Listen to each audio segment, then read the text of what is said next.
Welcome welcome welcome आप सबको praise the Lord, जय मसीह की। आप सबको स्वागत है हमारे ऑनलाइन सर्विस में। और मुझे पता है आप सब आशीषित हैं, है ना। मुझे पता है कि आप सब जिंदा हैं, आप जीवित हैं। आपको पता है प्रिय, सभा उपदेश में लिखा गया इक्लेसियस में कि जितने लोग जिंदे हैं, जो सब जीवित हैं, उन्हें एक आशा है। एंड आज आपको मैं बताना चाहता हूँ, यू हैव ए होप। आपका एक आशा है, और वो आशा कौन है? यीशु मसीह। और वो यीशु मसीह कौन है?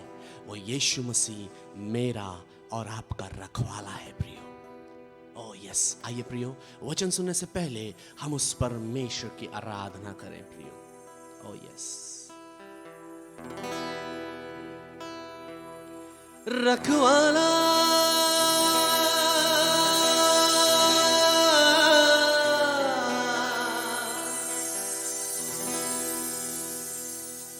रखवाला रखवाला रखवाला ओ रखवाला कौन है? बोलिए ना। यीशु है रखवाला।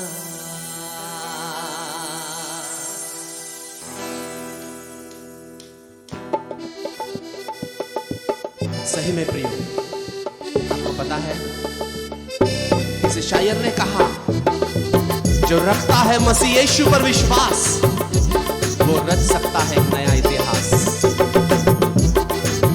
oh yes.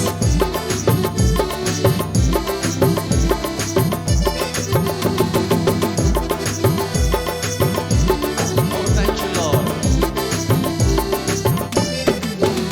रखवाला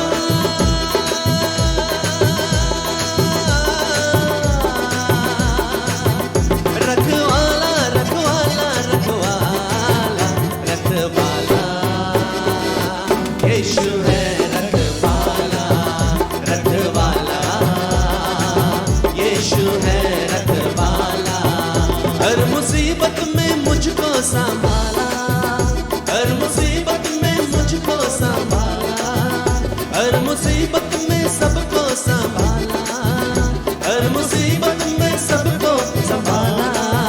रखवाला यीशु है, रखवाला रखवाला यीशु है रखवाला। ओह यस, सही में प्रियो, We are heavenly defended and we are heavenly protected. आपको पता है हमें स्वर्ग की ओर से ही वो हमें सुरक्षा दिया गया है। My God, वो परमेश्वर हमारा रखवाला है प्रियो। Oh thank you Lord.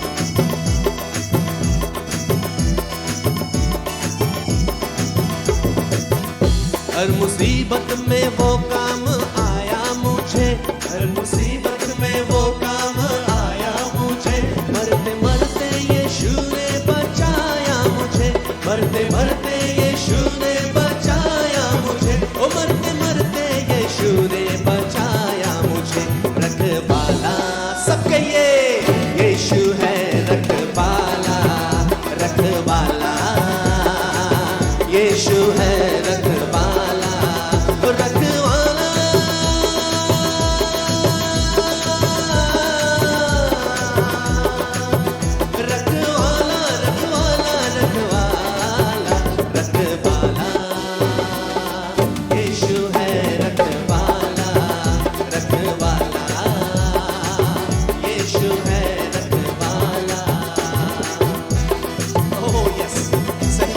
धन्यवाद देते हैं। जन्म से लेकर अब तक प्रभु तू हमारा रखवाला करता आया है, हमें रखवाली करता आया है प्रियो।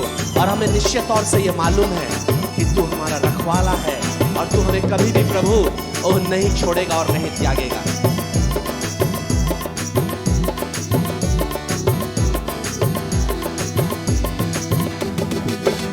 जब मसीहा का दीदार हो जाएगा, जब मसीहा का दीदार हो जाएगा, मेरा बिगड़ा हुआ काम बन जाएगा, मेरा बिगड़ा हुआ काम बन जाएगा, ओ मेरा बिगड़ा हुआ काम बन जाएगा।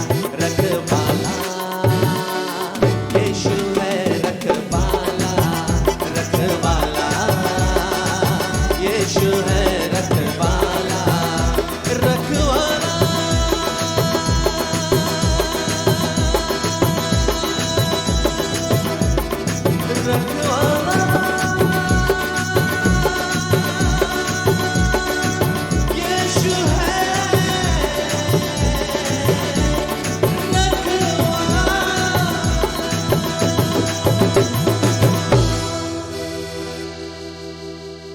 प्रिय, हम सबको अपने हाथों को उठाएं और हम कहें, धन्यवाद प्रभु, अब तक आपने मुझे सुरक्षा दिया है। जन्म से लेकर अब तक प्रभु आपने मेरी रखवाली की है, और मैं विश्वास करता हूं कि तू प्रभु मुझे और मेरे पूरे परिवार को और इसी तरह से रखवाली करते तो लिए चलेगा। प्रभु हम धन्यवाद देते हैं खुदा, डेफिनेटली प्रभु तो हमारा रखवाला है। इस घड़ी समय प्रभु हम तेरे दास को तेरे हाथों में समर्पित करते हैं।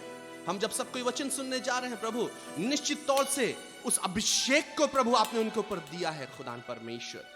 ओ माय गॉड, उस एलिया का अभिषेक को आपने उनके ऊपर दिया है परमेश्वर। एंड डेफिनेटली खुदा, उनके मुख से जो आग निकल रहा है प्रभु, प्रत्येक जन के जीवन में ओ प्रभु हर एक प्रकार का टेंशन, डिप्रेशन या कोई भी प्रकार का बातें क्यों ना प्रभु, वचन के जरिए सब जल के राख हो रहे हैं खुदा, और सबके जीवन में प्रभु एक नई बातें हो रही हैं प्रभु। धन्यवाद देते हैं प्रभु, महिमादार आपको देते हैं, यीशु के नाम से प्रार्थना मांगते हैं। सब कहेंगे आमेन। Praise the Lord, Hallelujah. Welcome to the Odds of Manna. 2022 का ये पहला एपिसोड है। आप सबों को 2022 का शुभकामना हम लोग जनाते हैं हमारे चैनल की तरफ से, हमारे टीम की तरफ से। निश्चय हम विश्वास करते हैं परमेश्वर 2021 में जिस तरह से संभाला, 2022 में ढेरों बातों को आपको प्रकट करेगा, रिवील करेगा। परमेश्वर का और नजदीक से आप करीब से देखने पाएंगे अगर आप उसको खोजेंगे। Hallelujah, praise God. सो हम लोग 2022 में बहुत सारे और नए बातों को हम लोग सीखने को जा रहे हैं इस चैनल के द्वारा से। आप सबों का सपोर्ट के लिए बहुत बहुत धन्यवाद देते हैं। प्रार्थना और दुआ जो हमारे लिए करते हैं, हमारे टीम के लिए करते हैं, इसके लिए आपको बहुत बहुत धन्यवाद देते हैं। निश्चय इस चैनल को आप शेयर करते जाइए, दूसरों को बताइए, और जितने लोग सब्सक्राइब नहीं किए हैं हमारे इस चैनल को सब्सक्राइब करें, ताकि हमारा हर एक प्रोग्राम का अपडेट्स आपको मिलने पाएगा। हालेलुया। आइए आज का टॉपिक में हम जाने से पहले हम लोग छोटी सी दुआ करें। सर्वसामर्थी सेनाओं का यह परमेश्वर पिता, इजराइल का परमेश्वर, दाऊद का परमेश्वर, इब्राहिम का परमेश्वर, तेरी जय जयकार हो प्रभु जी। आज प्रभु परमेश्वर पिता 2022 का प्रभु जी हमारे चैनल में पहला एपिसोड है। प्रभु परमेश्वर पिता आपको धन्यवाद देते हैं, आपने प्रभु जी संभाले रखा और 2022 में हम सबों को लेकर आया। और प्रभु जी आज से जब परमेश्वर पिता हम लोग इस चैनल के द्वारा से और ढेरों बातों को सीखने को जा रहे हैं, प्रभु जी आप हमारी सहायता कीजिए, हमारी टीम को आप परमेश्वर पिता इस्तेमाल कीजिए, और जितने लोग हमारे इस चैनल में जुड़े हुए हैं उन सबों को आप आशीष कीजिए। आज के विषय में हम जब जाते हैं प्रभु जी, पवित्र आत्मा हम अपने आप को तेरे हाथ में समर्पित करते हैं, हमारे मुख से होकर बोलिए, बातें कीजिए प्रभु। यीशु के नाम से मांगते सुनिए, अदय से स्वर्ग राज्य में ग्रहण कीजिए। आमेन, आमेन। सो जिस विषय में मैं बात करने जा रहा हूं वो है पैराबल्स ऑफ जीसस पार्ट 1, यीशु मसीह का कहा हुआ दृष्टांत, उसका पार्ट 1। और जिस दृष्टांत में हम चर्चा करेंगे वो है द हिडन ट्रेजर, यानी छुपा हुआ गड़ा हुआ धन। हालेलुया। सो पिछले साल एक वंडरफुल सीरीज गया हमारा किंगडम का सीरीज, परमेश्वर के राज्य के विषय में हम लोग ढेर सारे बातों को विस्तार रूप से देखने पाए, और आप लोग जितने लोग इसको देखे हैं बहुत सारा फीडबैक आप लोगों ने दिया और आप लोग समझने पाए हैं। अब जब ये सीरीज को हम कंप्लीट किए तो हम लोग देखते हैं कि इवन किंगडम इकोनॉमी, परमेश्वर के राज्य का अर्थव्यवस्था के सिस्टम को भी हम लोग एक अलग सीरीज में हम लोग चलाएं। करीब करीब 4 एपिसोड गए और वो भी बहुत ही आशीषित रहा बहुतों के लिए, हम सबों के लिए ढेर सारी बातों को सीखने पाए। तो हमारे दिल में, हमारे जहन में एक बात उठा, हम दुआ प्रार्थना कर रहे थे तो कि यीशु मसीह ने परमेश्वर के राज्य के विषय में बहुत सारे दृष्टांत बोले हैं। अब दृष्टांत का चर्चा हम लोग नहीं किए हैं, हम लोग देखे कई दृष्टांत को मैंने थोड़ा थोड़ा करके बताया था, लेकिन एक एक दृष्टांत जो है वो बहुत कीमती है और परमेश्वर के राज्य के संबंध में ही उस दृष्टांत को कहा है। इसलिए कुछ एक दृष्टांतों को, हर एक दृष्टांत को तो नहीं, लेकिन कुछ एक दृष्टांत को हम सीरीज के रूप में जाना चाहेंगे। हमारे दिल में बात आया, इसीलिए आज हम चर्चा करने को जा रहे हैं एक पर्टिकुलर दृष्टांत। लेकिन उस विषय में अंदर में घुसने से पहले हम जरा कुछ बातों को हम देखना चाहते हैं कि ये दृष्टांत क्या होता है। दृष्टांत में यीशु मसीह क्यों बातें करता था, लोग दृष्टांत को समझते नहीं थे, क्यों नहीं समझते थे, और दृष्टांत कब समझा जाते हैं, ये कई एक बातें हैं। इसको जरा सा हम लोग देखने की कोशिश करेंगे।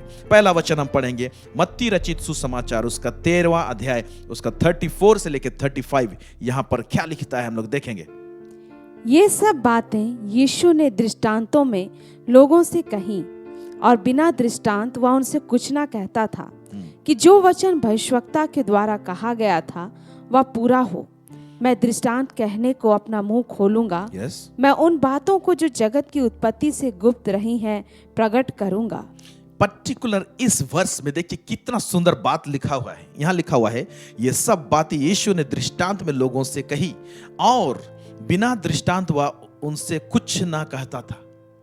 इसका मतलब जब यीशु मसीह परमेश्वर के राज्य का सुसमाचार देता था, वो सुसमाचार को वो दृष्टांत में लेकर आता था, पैराबल्स के द्वारा से बताता था।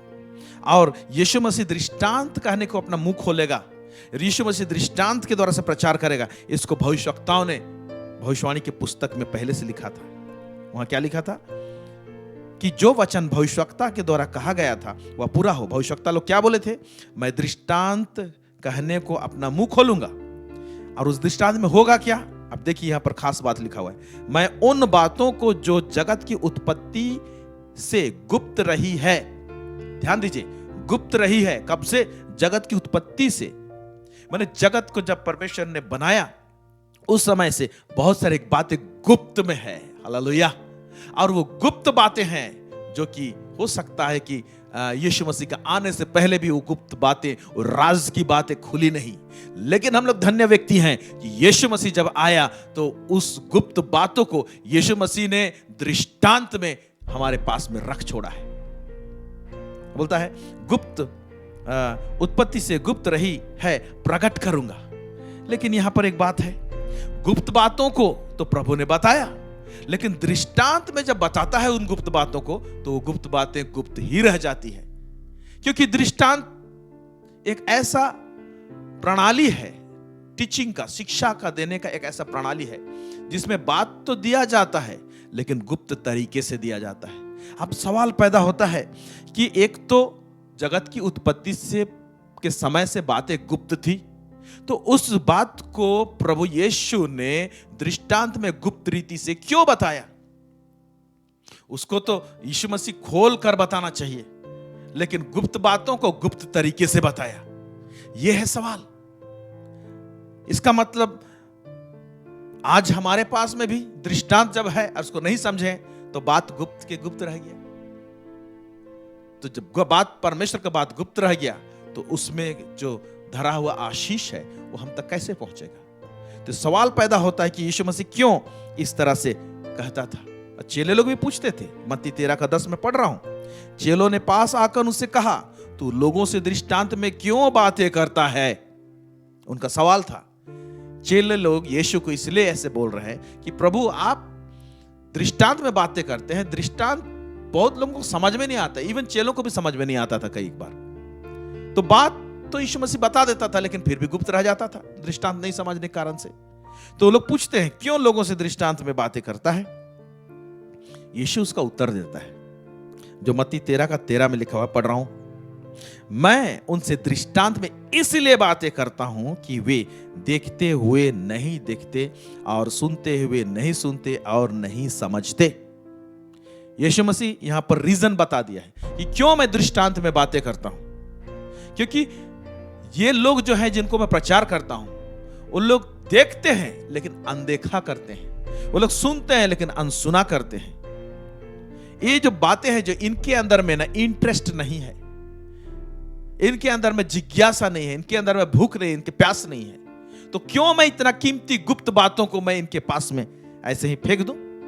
क्योंकि प्रभु गुप्त बातों को जो कीमती रहता है, और इवन चेलों को भी कहा कीमती बातों को तुम यूं ही मत देना।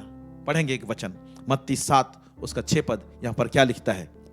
पवित्र वस्तु कुत्तों को ना दो। इवन चेलों को कहा पवित्र वस्तु कुत्तों को मत दो।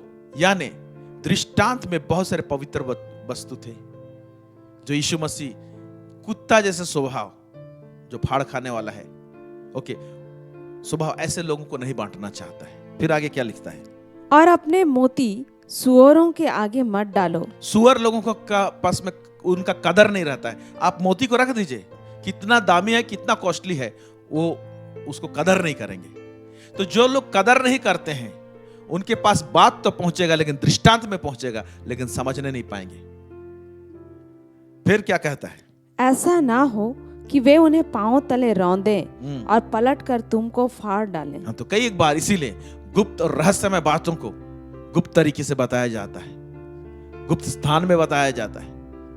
अकेले में यीशु मसीह अपने चेलों को अकेले में बताता था, जब लोग नहीं समझते थे तो यीशु के पास में आते थे।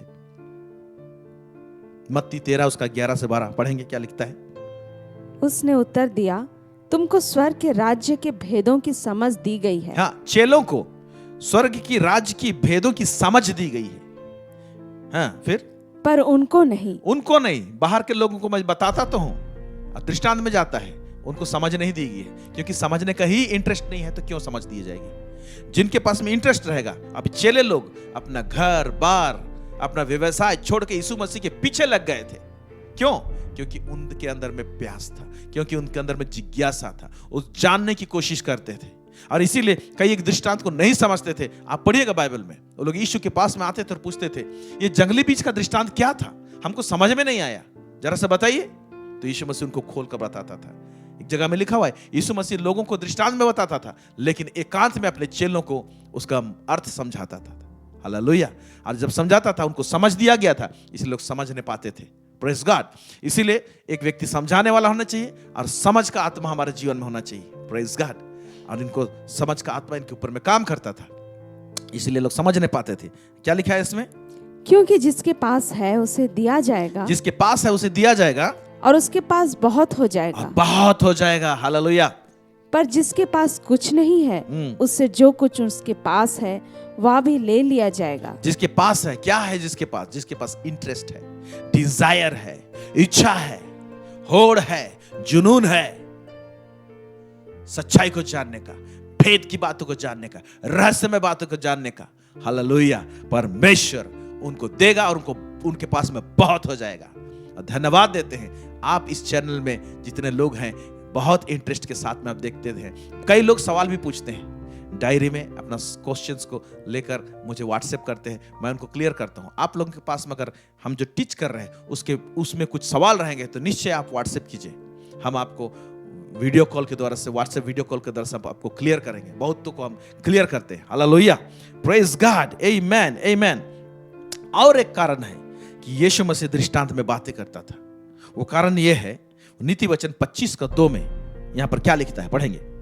परमेश्वर की महिमा गुप्त रखने में है। हाँ, क्या लिखता है? परमेश्वर की महिमा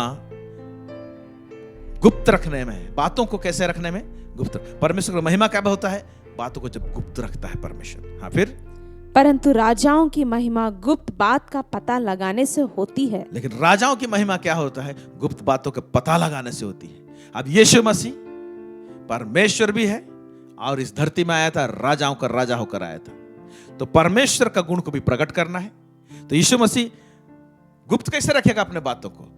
बातें तो करेगा, लेकिन दृष्टांत में जब बातें करेगा, बात करना भी हो जाएगा और गुप्त रखना भी हो जाएगा। इससे परमेश्वर का महिमा होगा।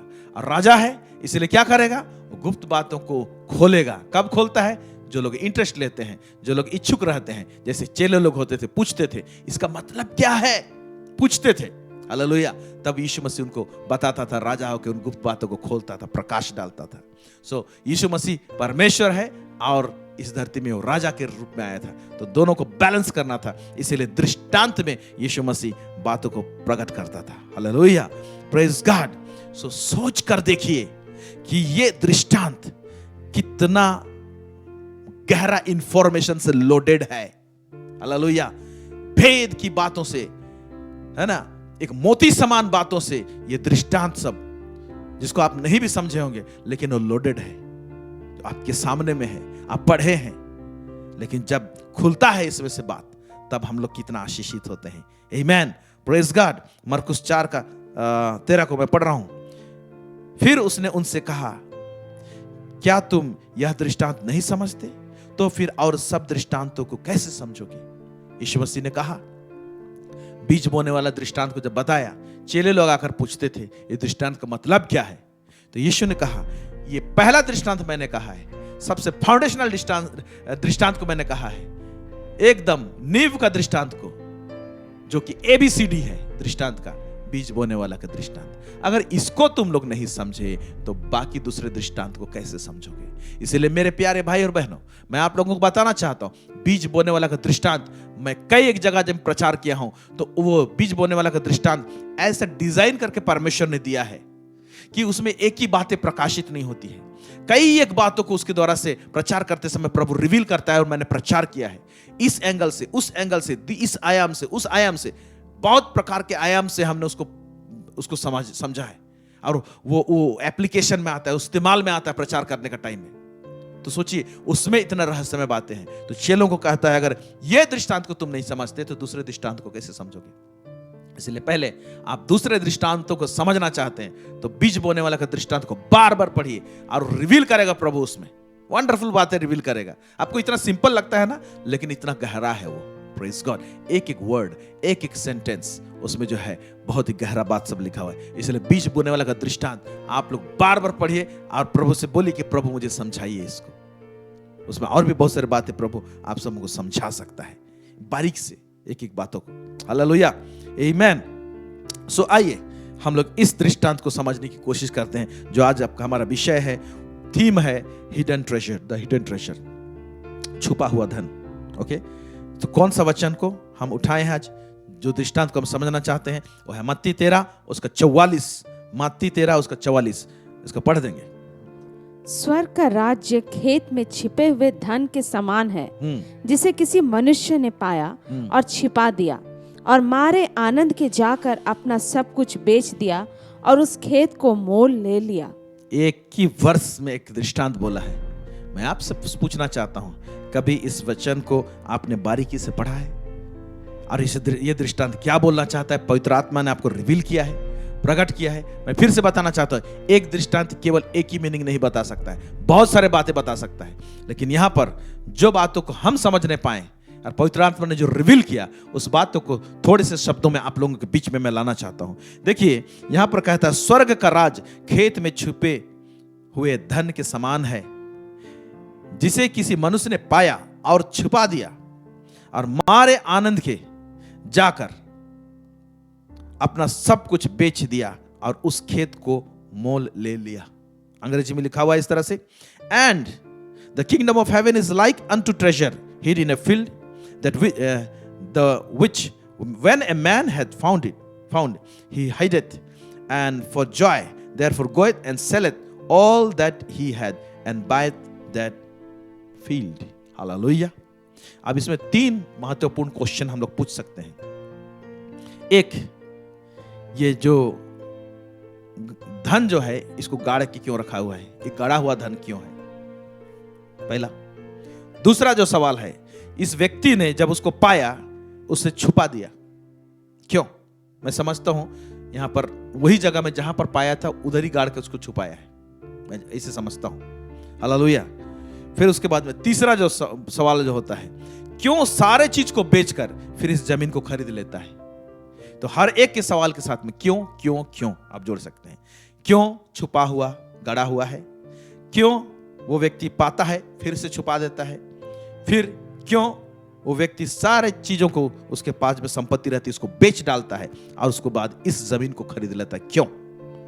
Hallelujah, praise God. इसको समझाने से पहले जरा सा मैं परमेश्वर के राज के विषय में जो मैंने बताया था सीरीज में, उसको थोड़ा सा कुछ ही शब्दों में आपको रिव्यू करना चाहता हूं कि परमेश्वर का राज्य क्या है। परमेश्वर का राज्य क्या है? मैं कोई रेफरेंस नहीं दूंगा, आप लोग इसको वाकिफ है इस वचन से। परमेश्वर का राज्य क्या है? परमेश्वर का राज्य क्या है? परमेश्वर राजा है, हम लोग जानते हैं, और स्वर्ग में विराजमान है, स्वर्गीय स्थान में विराजमान है, स्वर्ग में वो राजा है, इसलिए उसको स्वर्ग राज्य बोलते हैं। तो परमेश्वर ने चाहा कि उसका स्वर्गीय वातावरण को का एक्सटेंशन करे, एक दूसरे जगह में उसका एक्सटेंशन को भेजे या तो उसको फैलाए। इसलिए परमेश्वर ने ग्रह, नक्षत्र, सब चीज को बनाया और उसमें से परमेश्वर ने एक एरिया को चुना, वो एरिया है पृथ्वी। और पृथ्वी को चुनकर परमेश्वर ने अपने स्वरूप, अपने समानता में इंसान को बनाकर उनको वही स्वर्गीय वातावरण को उनको दिया और कहा कि इस स्वर्गीय वातावरण को इस धरती में फैलाओ। यह उनका काम था। और यह स्वर्गीय वातावरण के हिसाब से ही इंसान को परमेश्वर ने रचा है। यानी इंसान को ऐसा डिजाइन किया गया है कि स्वर्गीय असर में ही वो सुरक्षित रहेगा और स्वर्गीय असर में ही वो संतुष्ट रहेगा। लेकिन इंसान ने परमेश्वर का विद्रोह किया, शैतान का बात को माना और इंसान का जीवन से, इस धरती से वो स्वर्गीय असर चला गया बैक स्वर्ग में और इंसान तब से तड़पने लगा। किंगडम चला गया, किंगडम इन्फ्लुएंस चला गया, राज का असर चला गया बैक स्वर्ग में। लेकिन परमेश्वर अपने बच्चों को प्यार करता है जिसको उसने बनाया है, और परमेश्वर ने इस धरती में पुनः यीशु मसीह के द्वारा से उसी स्वर्गीय असर को लौटाया। किसके द्वारा से लौटाया? अपने प्रिय पुत्र यीशु मसीह के द्वारा से लौटाया। और यीशु मसीह जो है ना, उस मत्ती उसका 4:17 में वो आके प्रचार करना शुरू किया। वहां पर देखते हैं हम लोग, मन फिराओ क्योंकि स्वर्ग राज निकट है। यानी तुम लोग परमेश्वर का विद्रोह किए थे, स्वर्गीय असर धरती से चला गया था। जैसे कि मछली को का जीवन से पानी को हटा देना होता है, उसी तरह से इंसान के जीवन से राज्य को, उसका असर को, स्वर्गीय असर को हटा दिया गया था। फिर से मछली को जब पानी दे दिया जाता है तड़पते समय में, तब उसको फिर से संतुष्टि मिलेगा। उसी तरह से इंसान को फिर से परमेश्वर ने स्वर्गीय असर को यीशु के द्वारा से इस धरती में लौटा दिया। और जब हम उद्धार पाते हैं, यीशु मसीह को उद्धारकर्ता के रूप में ग्रहण करते हैं, तो स्वर्गीय असर का में हम लोग घुस जाते हैं। वो स्वर्गीय हमारा नया जन्म होता है और स्वर्गीय असर में हम लोग जीने लगते हैं और हम लोग उसमें बढ़ने लगते हैं, तो हम लोग का संतुष्टि बढ़ने लगता है हमारे जीवन में। यही है परमेश्वर का राज। हालेलुया। और परमेश्वर का राज माने देश। एक देश को कैसे हम जाने, हमने सारा सीरीज में बता दिया है। तो यह है रिव्यू। इसका मतलब परमेश्वर, हालेलुया, का जो ओरिजिनल आइडिया था, इस धरती में स्वर्गीय वातावरण रहे। और आज भी परमेश्वर का वही इच्छा है कि इस धरती में चाहे कोरोना वायरस फैला हुआ है, चाहे महामारी फैला हुआ है, लेकिन स्वर्गीय असर आज भी इस धरती में है। यही तो हमारे लिए सबसे बड़े आशा की बात है, आपके लिए आशा की बात है कि हम प्रभु के लोग जो यीशु को उद्धारकर्ता के रूप में ग्रहण किए हैं, हम लोग स्वर्गीय असर में जीते हैं, स्वर्गीय वातावरण में जीते हैं। इसीलिए हम लोग संतुष्टि में जीते हैं। हमारे पास डर नहीं होता है, हमारे पास भय नहीं होता है, हमारे पास आशंका नहीं होती है, हमारे पास डाउट नहीं रहता है, हमारे पास फ्यूचर को लेके भय नहीं रहता है, डर नहीं रहता है, क्योंकि हम लोग एक दूसरा असर में का कंट्रोल में रहते हैं। हम लोग स्वर्ग के कंट्रोल में रहते हैं। Praise God. जहां पर स्वर्ग में परमेश्वर विराजमान है। ये सबसे बड़ा आशीष परमेश्वर ने हमें इस धरती में दिया है। लेकिन अब बात यह है कि हमको स्वर्गीय असर में परमेश्वर डाल दिया है, लेकिन हमारे लाइफ के हर एरिया में हम लोग स्वर्गीय असर को टेस्ट नहीं करने पाते। स्वर्गीय असर में चंगाई मिलता है, स्वर्गीय असर में शांति मिलता है, स्वर्गीय असर में आनंद मिलता है, स्वर्गीय असर में समृद्धि देता है, स्वर्गीय असर में और बहुत सारी बातें हैं। Hallelujah, praise God. लेकिन हमारे जीवन के हर एरिया में हम लोग को परमेश्वर का स्वर्गीय असर रहना चाहिए, स्वर्ग का असर रहना चाहिए हर एरिया में, हर पहलुओं में। तो हमारे जीवन के कुछ एरिया में स्वर्गीय असर को हम लोग महसूस करते हैं, लेकिन हमारे जीवन के कुछ एरिया में स्वर्गीय असर को महसूस नहीं करते। कुछ लोग चंगाई के लिए झट से उनको चंगाई मिल जाता है, वो असर को जल्दी से वो लोग स्पर्श कर लेते हैं। लेकिन समृद्धि के एरिया हो, फाइनेंस के एरिया हो, जहां पर परमेश्वर उनको उठाना चाहता है, समृद्ध करना चाहता है, उस एरिया में संघर्ष रहता है, क्योंकि उस एरिया का तरीका को नहीं जानते, उस एरिया का मार्ग को नहीं जानते। मैं इसको समझाने की कोशिश करता हूं आपको। एक लाइट रे जो होता है, लाइट जो होता है, उसमें 7 रंग होते हैं, जिसको हम लोग विप गियर बोलते हैं, सतरंगी। आप लोग कभी कभी देखे होंगे बादलों में जब मेघ धनुष होता है बारिश के टाइम में, तो 7 कलर्स दिखाई देते हैं, रेनबो। उसमें होते हैं violet, indigo, blue, green, yellow, orange and red. Okay, यहां पर 7 कलर हम लोग को मिलते हैं। हर एक कलर का अपना अपना फ्रीक्वेंसी होता है। थोड़ा सा साइंस का बात बता रहा हूं। हर एक कलर का, आप गूगल सर्च मारिएगा, फ्रीक्वेंसी ऑफ रेनबो, आप मारेंगे तो अलग अलग कलर का अलग अलग वेवलेंथ फ्रीक्वेंसी दिया गया है। और लाइट को हम लोग जानते हैं एक एनर्जी के रूप में है, ऊर्जा के रूप में है। तो हर कलर का अलग अलग ऊर्जा होता है, अलग अलग असर डालता है, इसलिए रंग भी अलग अलग दिखता है फ्रीक्वेंसी के कारण से। Praise God. तो उसी तरीके से मेरे प्यारे भाई और बहनों, परमेश्वर ने राज को दे दिया है, लेकिन जैसे 7 रंग का एक रेखा आता है, उसी तरह से परमेश्वर के राज्य में भी अलग अलग एरिया के लिए अलग अलग स्वर्गीय असर है, अलग अलग तरीके से। Praise God. जब तक उस तरीका को नहीं जानते हैं, तब तक स्वर्गीय असर उस में स्पर्श नहीं करेगा, उस एरिया में काम नहीं करेगा। हालेलुया। मैं समझ रहा हूं कि आप समझने पा रहे हैं। आमेन, आमेन। मैं बता रहा हूं उसको। Likewise kingdom influence for different areas of our life also comes in different way. परमेश्वर का राज्य का असर हमारे भिन्न भिन्न जीवन के क्षेत्र में भिन्न भिन्न तरीके से आता है। यानी ये जो तरीका है, ये अलग अलग कलर है, बोल सकते हैं। प्रेज गॉड, आमेन। तो अलग अलग मार्ग से आता है, वही परमेश्वर से आएगा। लेकिन क्या होता है कि कुछ मार्ग के विषय में ज्ञान रहता है, तो उस एरिया का आशीष को ले पाते हैं, लेकिन कुछ मार्ग का हमारे पास में ज्ञान नहीं रहता है, तो उस एरिया में खालीपन रहता है और वहां पर हम लोग स्वर्गीय असर हमारे जीवन में काम नहीं करता है। एक वचन मैं पढ़ने चाहूंगा, इब्रानी उसका 3:10 में पढ़ रहा हूं। इस कारण मैं उन समय के लोगों से क्रोधित रहा और कहा, इनके मन सदा भटकते रहते हैं और इन्होंने मेरे मार्गों को नहीं पहचाना। परमेश्वर कह रहा है, इजरायली लोगों के विषय में कह रहा है, इन्होंने मेरे मार्गों को नहीं पहचाना। They have not known my ways कहा है, मेरे तरीकों को, मेरे मार्गों को नहीं पहचाना। तो परमेश्वर हमारे जीवन के अलग अलग क्षेत्र में अलग अलग मार्ग से, यीशु एक ही मार्ग है, ओके, माने अलग अलग मार्ग, अलग अलग तरीके से, अलग अलग उपाय से, अलग अलग चैनल से हमको क्या करता है, देता है वो आशीष को। Praise God. तो उन मार्गों को नहीं पहचाना बोल रहा है। तो आज भी हम लोग चंगाई का मार्ग को पहचान सकता है कोई व्यक्ति, लेकिन वहीं पर देखते हैं मैरिज लाइफ सक्सेसफुल कैसे रहेगा, उसका मार्ग को नहीं जानते हैं। अगर उधर का जान रहे हैं तो कई एक लोगों का बहुत प्रार्थना वाले होते हैं, लेकिन फिर भी गरीब रहते हैं। मैं एक बात बताना चाहता हूं, बहुत प्रार्थना करके कोई व्यक्ति समृद्ध नहीं हो सकता है, आप माने या ना माने। प्रार्थना करने वाले, कुछ लोग ऐसे प्रार्थना करने वाले होते हैं बहुत अधिक, लेकिन प्रार्थना के द्वारा से समृद्धि नहीं मिलेगा। प्रार्थना के द्वारा से आप परमेश्वर से सुन सकते हैं, करीब रह सकते हैं, लेकिन आपको समृद्धि के लिए एक तरीका है, मार्ग है। हालेलुया। वो मार्ग यानी वो रे या वो कलर जैसे रेनबो का होता है, उसको आपको पकड़ना पड़ेगा। तब तक जब तक उसके विषय में आपका ज्ञान नहीं है, तो कैसे आप उस एरिया का आशीष को प्राप्त करेंगे? यही बात है।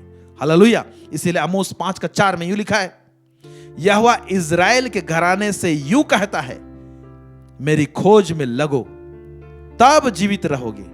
मेरी खोज में लगो। जब यीशु को ग्रहण करके हमने परमेश्वर के साथ में कनेक्ट हो गया, हमारा बाप बन गया है, तो उसको खोजने का मतलब क्या? मतलब परमेश्वर के मार्गों को खोजो। वो पर्टिकुलर तरीके से आशीष देता है, वो उटपटांग काम नहीं करता है।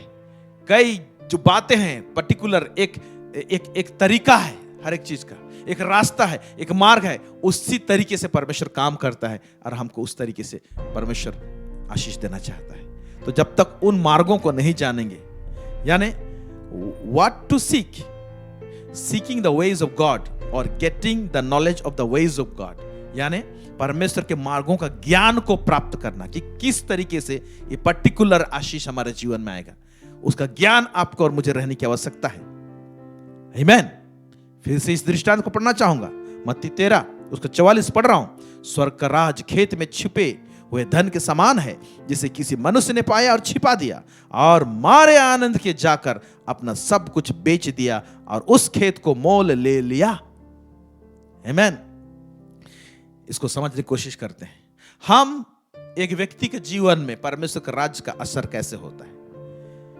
दुख और तकलीफ में रहते हैं, मेहनत करते रहते हैं अपने जीविका निवारण करने के लिए।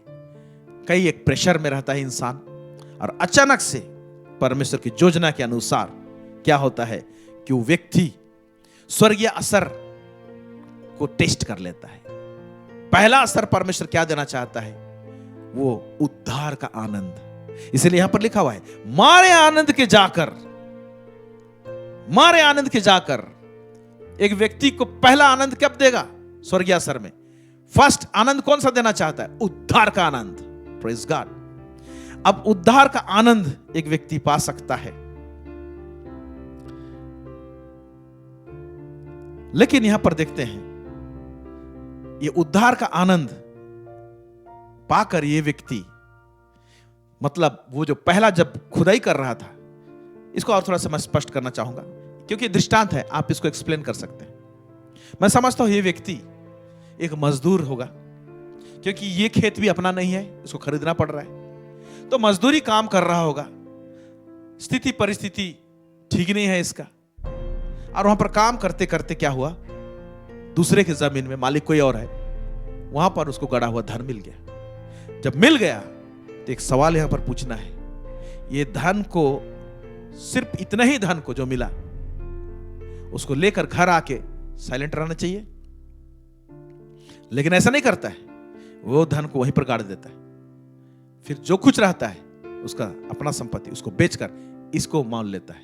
यानी एक व्यक्ति ऐसा भी कर सकता था कि मुझे धन मिल गया, चलो उसको उठाकर घर चला जाता और उस धन के ऊपर में ही आनंद मनाता। मतलब सिर्फ उद्धार का आनंद को लेके ही वो जी सकता था। इसलिए आज उद्धार का आनंद सबसे बड़ा आनंद है, लेकिन इसके साथ में परमेश्वर और भी बातों को हमारे जीवन में जोड़ना चाहता है। हालेलुया। तो ये व्यक्ति मारे आनंद के, सिर्फ उसने उद्धार का आनंद को केवल अपने जीवन में संजोना नहीं चाहा, उसने ये महसूस किया कि भाई ये जहां पर मैं काम कर रहा हूं और जो गड़ा हुआ धन मुझे मिला, इतना ही धन केवल इस जमीन में नहीं है, इस सारे जमीन में कहीं ना कहीं और भी बहुत सारे जगह में खोदने से और भी धन मिलेगा। उसको अंदेशा हुआ, क्योंकि उद्धार का जो आनंद होता है वो विश्वास से ही मिलता है।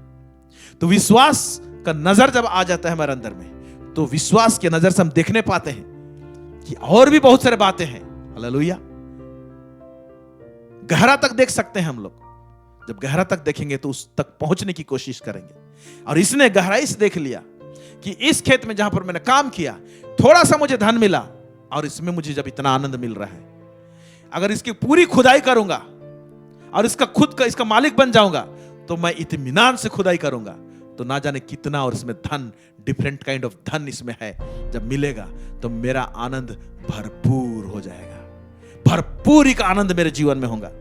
इसी बात के लिए पहला जो आनंद मिला, उससे वो जाकर संपूर्ण संपत्ति को बेच डालता है और ये जमीन को खरीद लेता है। Praise God, praise God. क्योंकि यूहन्ना उसका 10 का 10 कहता है, चोर किसी और काम के लिए नहीं, परंतु केवल चोरी करने और घात करने और नष्ट करने को आता है। मैं इसलिए आया हूं कि वे जीवन पाएं और बहुत आयत का जीवन पाएं। एक है जीवन और एक है बहुत आयत का जीवन। अगर यह व्यक्ति वो जो धन जो पहली बार मिला उसको लेकर केवल आया रहता तो सिर्फ जीवन पाए रहता, लेकिन बहुत आयत का जीवन पाने के लिए वो पूरा जमीन को, यानी पूरा राज्य को खुदाई करना चालू किया। Praise God, hallelujah. पूरा राज्य का खुदाई करना चालू किया, हर मार्ग को खुदाई करना चालू किया कि बाकी आशीष और कौन कौन सा मार्ग से आएगा। मैं नीचे और एक्सप्लेन करूंगा, आपको समझ में आएगा मैं क्या बताना चाह रहा हूं। आमीन। तो ये पूरा जमीन को उसको खरीदने के लिए जो पहला था उसके पास में उसको बेचना पड़ा। यानी आपको पूरा राज्य का आनंद उठाना है, पूरा राज्य के विषय में भली भांति उसका पूरा पैकेज को लेना है। परमेश्वर दे दिया है, लेकिन उसके अंदर का खुदाई करके आपको निकालना है। तो हम लोग प्रभु को पाने से पहले जो संसार हमारे अंदर में था, उस संसार को आपको त्यागना पड़ेगा। जिसे उसके पास जो कुछ भी था उसने बेच दिया और इसको मोल ले लिया। ये एक स्पिरिचुअल ट्रांजैक्शन है। जब हमारे अंदर में जो सांसारिकता घुसी रहती है प्रभु को पाने से पहले, कई बार प्रभु को पाने के बाद में पूरी हम लोग उसको नहीं त्यागते हैं, जब पूरा पूरी नहीं त्यागेंगे तो पूरा खेत को मोल लेने नहीं पाएंगे, पूरा राज्य का पूरा आशीष को लेने नहीं पाएंगे। यह तो सांसारिकता अगर हमारे अंदर में है, उद्धार तो पा गए हैं, लेकिन बहुत सारे सांसारिक बातें हमने छोड़ी नहीं है, तो हम इधर जमीन को खुदाई नहीं करने पाएंगे। अब देखिए ये व्यक्ति कैसे उसका हरकत है, कैसे उसका एक्शन है। परमेश्वर चाहता है इस दृष्टांत के द्वारा से बताना चाह रहा है कि ये व्यक्ति ने परमेश्वर के राज्य के लिए जमीन को लेकर, जहां पर गड़ा हुआ धन था, जो हरकत किया, जो एक्शन आया लिया, वैसे ही आज हमें भी जो यीशु को उद्धारकर्ता के रूप में ग्रहण किए हैं, उद्धार का आनंद प्राप्त किए हैं, हमको परमेश्वर के राज्य के विषय में ऐसे ही एक्शन लेना चाहिए। ये उसका खुदाई करने के लिए उस जमीन को ही मोल ले लेता है। आमेन, प्रेज गॉड, प्रेज गॉड। तो मैं बताना चाहता हूं कि ये व्यक्ति जब वो खुदाई कर रहा था होगा, तो गड़ा हुआ धन के विषय में आप जानिए, अगर कुछ कुछ चीज ज्यादा कीमती नहीं रहता है तो हम लोग जमीन में अगर गाड़ेंगे तो बहुत ज्यादा गड्ढा खोद कर नहीं गाड़ेंगे, ऊपरी सतह में रहेगा। लेकिन कुछ कुछ चीज बहुत ही ज्यादा कीमती रहेगा तो हमारा दिल चाहता है कि ज्यादा गड्ढा करके उसके अंदर में डालें, डीपली अंदर में। तो यह व्यक्ति जब गड़ा हुआ धन उसको मिला तो पूरा रीति से सारा धन को अपनाने के लिए क्या किया होगा, कुछ कुछ चीज के लिए, बहुत कीमती चीज के लिए उसको बहुत ज्यादा गड्ढा खोदना पड़ा होगा खोजने के लिए। Praise God. इसीलिए आज मसीहियत में कुछ जो आशीष है उसको आप ऊपर ऊपर खोदेंगे तो ऊपर में मिल जाएंगे, लेकिन कुछ कुछ ऐसे बातें हैं जो परमेश्वर देना चाहता है जिसके लिए हमको पूरा डीप गड्ढा खोदना पड़ेगा, हमको गहरा में जाना पड़ेगा। इसलिए यीशु मसीह जब पतरस को बोलता है जाल डालने के लिए, जरा गहरा में जाल डाल, हम लोगों को भी जरा ज्यादा गहरा खोदना पड़ेगा।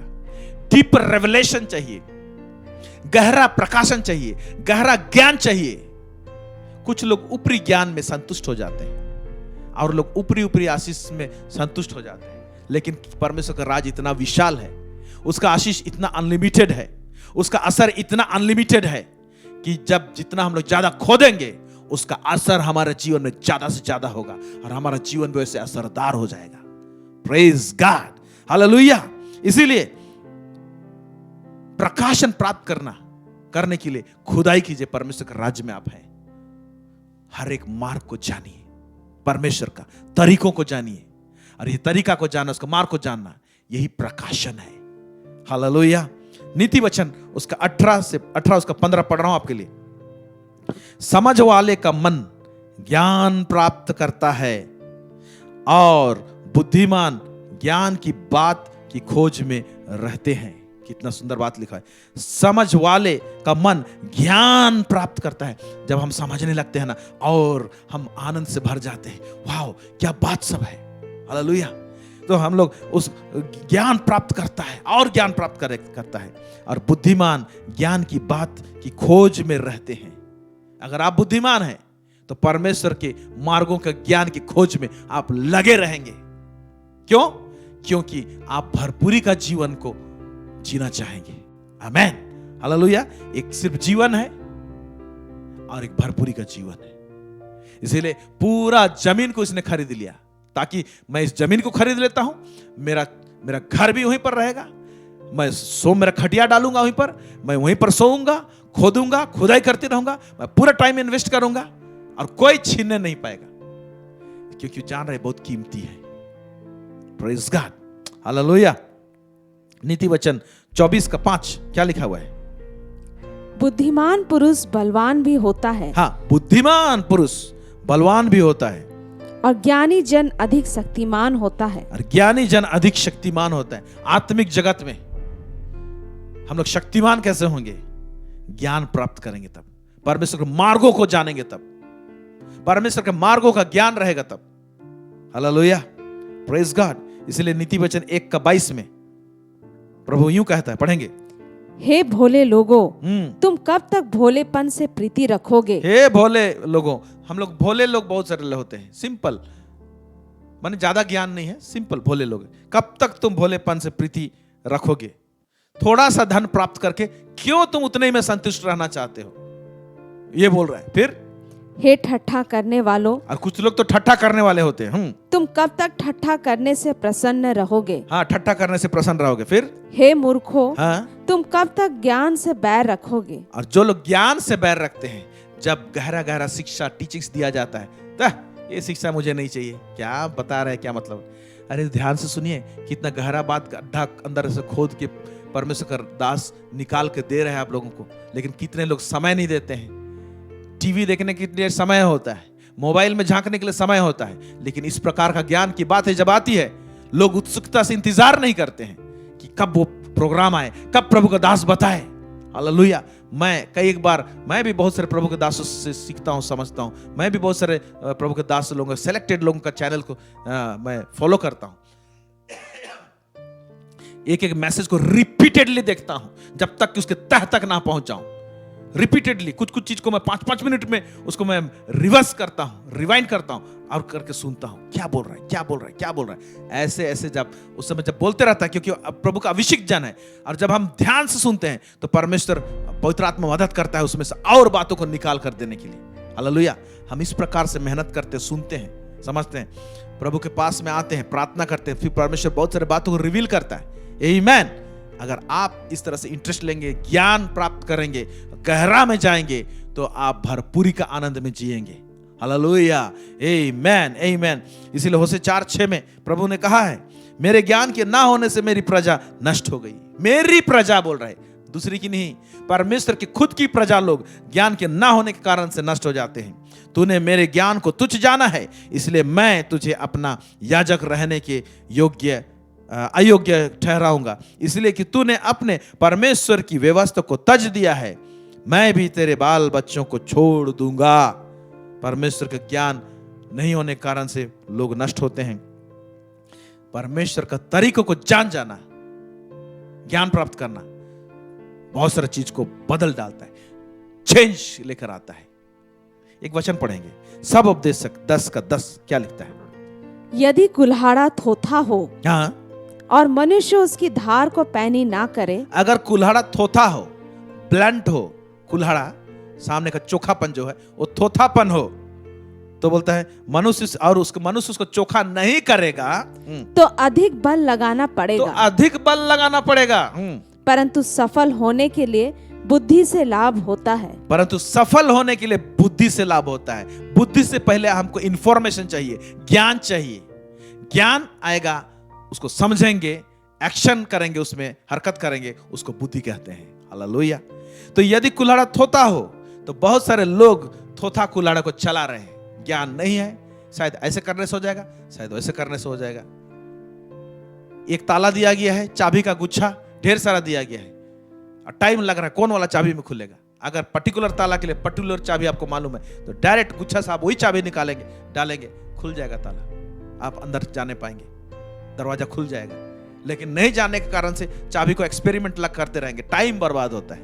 यहां पर उसी तरह से अगर कुल्हाड़ा थोथा होगा, टाइम बर्बाद होगा, अधिक ताकत लगेगा, परंतु सफल होने के लिए बुद्धि से लाभ होता है। सिर्फ परमेश्वर के मार्गों को जान जाते हैं हम लोग, तो दूसरा से अलग हो जाते हैं, हमारा हरकत अलग हो जाता है, हम फास्ट मूव करते हैं, हमारा स्पीड बढ़ जाता है, हमारा एक्सेलरेशन बढ़ जाता है, हमारा आत्मिक स्पीड बढ़ जाता है।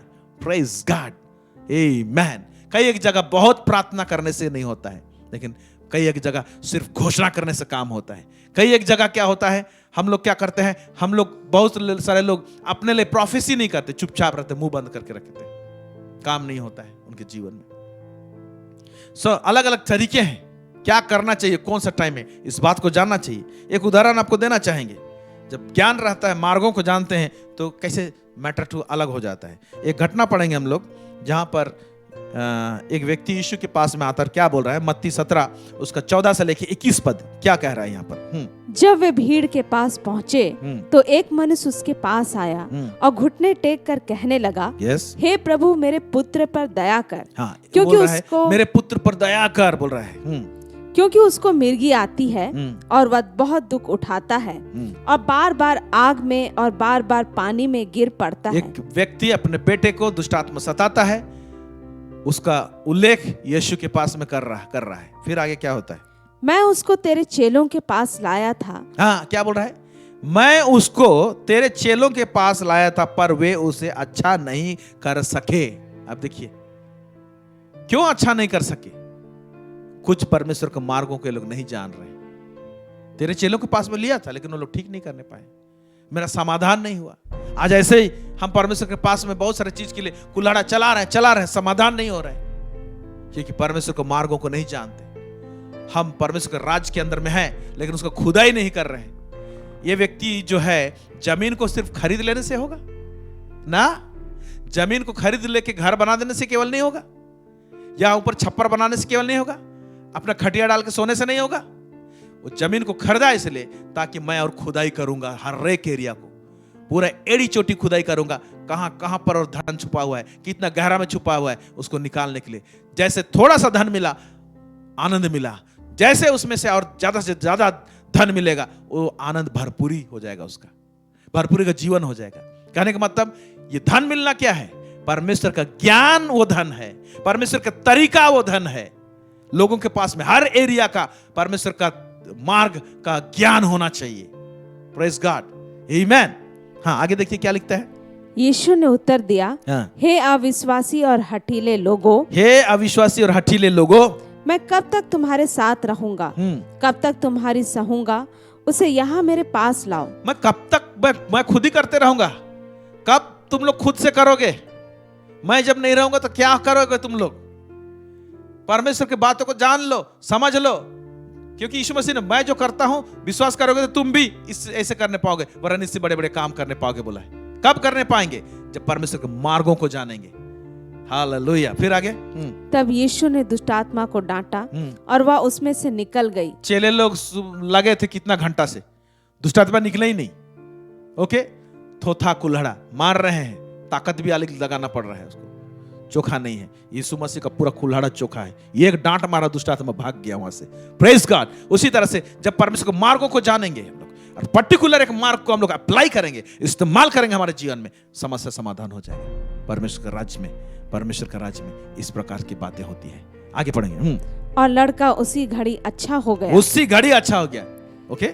तब चेलों ने एकांत में यीशु के पास आकर कहा, हम उसे क्यों नहीं निकाल सके? हाँ, चेले लोग यीशु के पास में आए, हम उसे क्यों नहीं निकालने पाए? आप जल्दी से निकाल गए। कहने का तात्पर्य है, आपने कौन सा तरीका इस्तेमाल किया, कौन सा चाबी लगाया आपने? हम लोगों को चाबी के विषय में ज्ञान नहीं है, हम लोगों को तरीका नहीं मालूम है। आपने कौन सा तरीके से किया?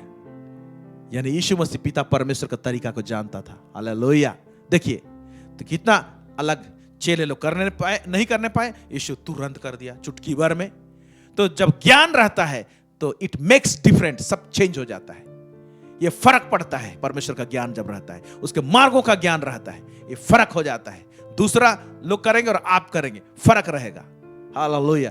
और जब फर्क रहेगा, आप असरदार रहेंगे। आप जब असरदार रहेंगे तो लोग आपको खोजेंगे। प्रेज गॉड, आमेन। आप प्रभु के लिए चमकेंगे और उसके लिए गवाह ठहरेंगे। आमेन। आगे पढ़ेंगे। अपने विश्वास की घटी के कारण। हाँ, एक तो प्रॉब्लम बताया तुम लोग के विश्वास की घटी के कारण से। ये एक मार्ग है, विश्वास होना चाहिए। फिर दूसरा, क्योंकि मैं तुमसे सच कहता हूँ, यदि तुम्हारा विश्वास राई के दाने के बराबर भी हो, तो इस पहाड़ से कह सकोगे, यहाँ से सरक कर वहाँ चला जा, तो वह चला जाएगा। हाँ। और कोई बात तुम्हारे लिए असंभव ना होगी। पर यह जाति बिना प्रार्थना और उपवास के नहीं निकलती। लास्ट में और एक इंफॉर्मेशन दिया, क्या? पर यह जाति बिना प्रार्थना और उपवास से नहीं निकलती। मैंने दुष्टात्मा का भी अलग अलग कैटेगरी रहता है, इसका ज्ञान दिया, ये लोग को ज्ञान नहीं था। फिर बोलता है इस प्रकार का जाति जो है, ये बिना प्रार्थना और उपवास से नहीं निकलता, मतलब उपवास प्रार्थना के साथ में निकलेगा। इसीलिए कुछ कुछ प्रॉब्लम है मेरे प्यारे भाई और बहनों, उपवास प्रार्थना के साथ में जाएगा, वो दूर होगा। ये परमेश्वर ने ज्ञान दिया उनको। ऐसा ही चाबी और ज्ञान हमको मिलना चाहिए। परमेश्वर का राज पूरा पैकेज मिल गया है, लेकिन उसमें से अलग अलग रे जो आ रहा है, लाइट आ रहा है ना, सतरंगी कलर जैसे, उसका अलग अलग फ्रीक्वेंसी है। उस फ्रीक्वेंसी, उसका ज्ञान होना जरूरत है, ताकि हम लोग इस्तेमाल करने पाएंगे उसको। प्रेज गॉड, आमेन। मत्ती 16 उसका 19 में यूं लिखा है, मैं तुझे स्वर्ग के राज की कुंजियां दूंगा। कुंजी दूंगा नहीं, कुंजियां दूंगा। ये कुंजियां क्या है? ज्ञान है। ये कुंजियां क्या है? प्रिंसिपल्स है, नियम है परमेश्वर का, तरीके हैं, कुंजियां। और जो कुछ तुम पृथ्वी पर बांधोगे वह स्वर्ग में बंधेगा, और जो कुछ तुम पृथ्वी में खोलोगे वह स्वर्ग में खुलेगा। आप इस धरती में हैं, उस कुंजी का ज्ञान है आप लोगों को, उसको जब इस्तेमाल करते हैं यहां से हम लोग स्वर्ग में असर डाल सकते हैं। कितना बड़ा बात बोल रहा है, प्रेज गॉड। लुक्का 12 उसका 32 कहता है, हे छोटे झुंड मत डर, क्योंकि तुम्हारे पिता को यह भाया है कि तुम्हें राज्य दे। राज्य दे, पूरा पैकेज तो दे दिया है, लेकिन वो पूरा जो पैकेज मिला है आपको उसमें खुदाई करना पड़ेगा, भिन्न भिन्न प्रकार के मार्ग को जानना पड़ेगा, जिसके द्वारा से पर्टिकुलर एक आशीष आता है। ये मार्ग से ये आशीष आएगा, वो मार्ग से ये वाला नहीं आएगा। हालेलुया। इस प्रकार से मैं एक उदाहरण देना चाहूंगा। आपने संतरे खाए होंगे।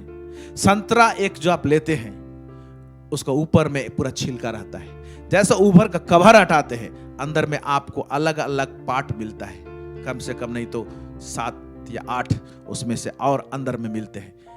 एक पार्ट को निकालेंगे आप खाएंगे, दूसरा पार्ट को निकालेंगे खाएंगे, है ना। इसलिए पार्ट पार्ट रहता है, इसलिए हम लोग बांटने पाते हैं। एक पार्ट को निकाले बच्चों को दिए, एक पार्ट को निकाले माँ बाबा को दिए, एक पार्ट को निकाले दोस्तों को दिए। Praise the Lord. क्योंकि पार्ट पार्ट में है, समझ लीजिए वो सारे पार्ट में अलग अलग टाइप का टेस्ट रहता है, तो सब लोग अलग अलग टेस्ट पाते हैं। हालांकि संतरा में हर पार्ट में एक ही टेस्ट रहता है, लेकिन समझ लीजिए कि अलग अलग पार्ट में अलग अलग टेस्ट रहता, तो हर एक का स्वाद अलग ही लगता है। लेकिन परमेश्वर के राज्य में ऐसी संतरा का समान है, पूरा पैकेज दिया गया है, अलग अलग पार्ट में अलग अलग टेस्ट है। हालेलुया। वो अलग अलग टेस्ट लेने के लिए आपको पर्टिकुलर तरीका और मार्ग को जानने की आवश्यकता है, आपको खुदाई करना पड़ेगा। Praise God. आमेन, आमेन, आमेन। सो कैसे खुदाई करेंगे? आप वचन का अध्ययन के लिए इन्वेस्ट कीजिए टाइम। बहुत लोग वचन पढ़ते नहीं हैं, अध्ययन नहीं करते, प्रार्थना पूर्वक प्रभु मुझे इसे बता, मुझे समझा। मैं इसी प्रार्थना करता हूं, लॉर्ड रिवील में क्या बोल रहे हैं आप यहाँ। फिर पवित्र आत्मा बातें करता है, खुल जाती है। इंटरेस्ट होने के कारण से परमेश्वर रिवील करता है, प्रकट करता है। आमेन। वरना बहुत सारे चीज आपके सामने से गुजर जाएंगे, वो आशीष आप पकड़ने नहीं पाएंगे, क्योंकि आपके पास में वो तरीका और मार्ग नहीं है। इज़ाया 28:9 पर कहता है, 28:9 में पढ़ रहा हूं, वह किसको ज्ञान सिखाएगा, क्वेश्चन है, और किसको अपने समाचार का अर्थ समझाएगा। परमेश्वर जो समाचार दिया है उसका अर्थ किसको समझाएगा, और परमेश्वर किसको ज्ञान सिखाएगा। किसको बोलता है? क्या उनको जो दूध छुड़ाए हुए और स्तन से लगाए हुए हैं। ये आखिरी भाग जो हिंदी में है, थोड़ा सा ट्रांसलेशन में इधर उधर हुआ है और क्वेश्चन मार्क दिया है, लेकिन अंग्रेजी में क्वेश्चन मार्क नहीं है, वहां पर आंसर दिया हुआ है। ऐसे बोला है, उनको जो दूध छुड़ाए हुए हैं और अभी अभी छाती से अलग किए गए हैं। मतलब जो बच्चा, दूध पीने वाला बच्चा अभी अभी दूध छोड़ा है, ओके, और अभी अभी माँ के सीने से हटाया गया है। मतलब ये बहुत बड़ा नहीं है, अभी भी बच्चा है। यानी परमेश्वर बच्चा जैसे जो लोग सोच विचार है, या तो बच्चा जैसे जो लोग अपने आप को दीन करते हैं, नम्र करते हैं, उनको सिखाएगा। हाँ प्रभु मुझे बता, मुझे प्रकट कर। इसीलिए तो कहा, एक बच्चे को यीशु मसीह ने रख दिया भीड़ के बीच में, बोला जब तक तुम बच्चे के समान नहीं बनोगे तब तक तुम परमेश्वर के राज्य में प्रवेश नहीं करने पाओगे। क्यों कहा? इसलिए परमेश्वर के राज्य की बातें इतनी गहरी और गंभीर है, हम लोग इतना दिमाग लगा देते हैं उसके पीछे में, ऐसे नहीं होना चाहिए, वैसे होना चाहिए, ये ठीक नहीं है, वो ठीक नहीं है ना। और कभी कभी हम लोग बिना सोचे समझे हम लोग कोई भी आत्मिक बात को निर्णय ले लेते हैं, ऐसे हो ही नहीं सकता है। वेट वेट वेट, बहुत गंभीर बातें हैं, ये सब आत्मिक बातें हैं, परमेश्वर की बातें हैं। जो परमेश्वर महान है, स्वर्गीय है, अद्भुत है, सर्व उपस्थित है, सर्वज्ञानी है, वो परमेश्वर का बात ऐसे मामूली होगा नहीं, वो बहुत गहरा होगा।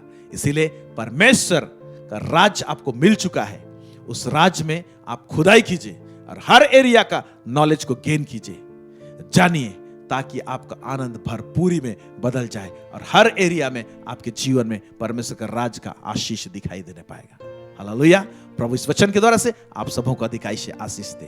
आमीन। आइए दुआ करते हैं। सर्वसामर्थी सेनाओं का यह परमेश्वर पिता, इज़राइल का परमेश्वर, दाऊद का परमेश्वर, इब्राहिम का परमेश्वर, आपको धन्यवाद देते हैं प्रभु जी। आज के इस दिन में परमेश्वर पिता एक दृष्टांत को हम सीधे तरीके से और परमेश्वर पिता समझने की कोशिश की प्रभु जी। निश्चय आपने हम सबों को समझ दिया प्रभु जी, हम समझने पाए हैं प्रभु जी। जितने लोग तेरे बच्चे लोग इस समय वचन को सुने हैं, इन सारे श्रोताओं को प्रभु परमेश्वर पिता तो आशीष कर प्रभु जी, प्रत्येक के जीवन को ब्लेस कर प्रभु। और प्रार्थना करते हैं बुद्धि दे, समझ दे, ताकि जब गहराई में परमेश्वर पिता खुदाई करें प्रभु जी, गहरा प्रकाशन उनको मिलने पाए, तेरे मार्गों को पकड़ने पाए, समझने पाए, ताकि प्रभु जी आपके राज्य का पूरा पूरा असर को प्रभु जी अपने जीवन में देखने पाएंगे प्रभु जी। सब बातों में आपको महिमा और गौरव देते हैं, यीशु मसीह के नाम से मांगते हैं, सुनिए अदय से स्वर्ग राज्य में ग्रहण कीजिए, आमेन। Praise the lord. प्रभु आप सबको बहुत अधिकाई से आशीष दे, आप हमारे साथ में जुड़ने पाए इसके लिए भी बहुत बहुत आप लोगों को धन्यवाद देते हैं। Thank you so much, God bless you.